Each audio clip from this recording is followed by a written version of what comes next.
The Russian central bank has cautioned about the possibility of a prolonged period of low oil prices, similar to the 1980s, which contributed to the Soviet Union's collapse. This warning came ahead of discussions between Presidents Vladimir Putin and Donald Trump aimed at ending the war in Ukraine, with the U.S. threatening further sanctions and increasing oil production.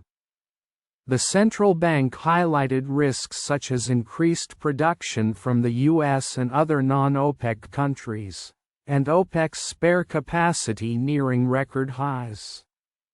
Thousands of Serbians protested in Belgrade against the redevelopment of a former army headquarters, bombed in the 1999 NATO campaign, into a luxury complex financed by Jared Kushner, U.S. President Donald Trump's son-in-law.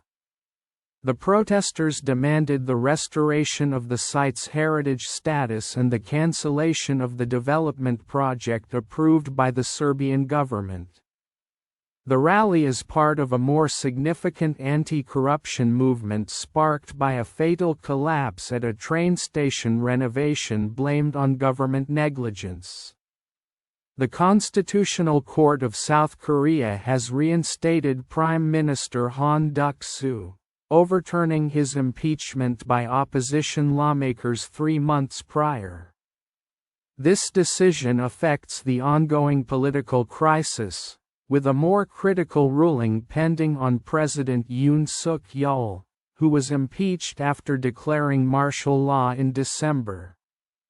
The court's upcoming ruling will determine whether Yoon remains in office or is permanently removed. Tens of thousands of refugees have fled to Burundi from eastern Congo amid escalating conflict involving M23 rebels.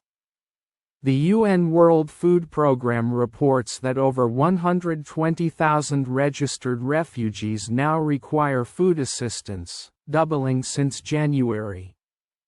The agency warns of funding shortages that may force the suspension of aid by July.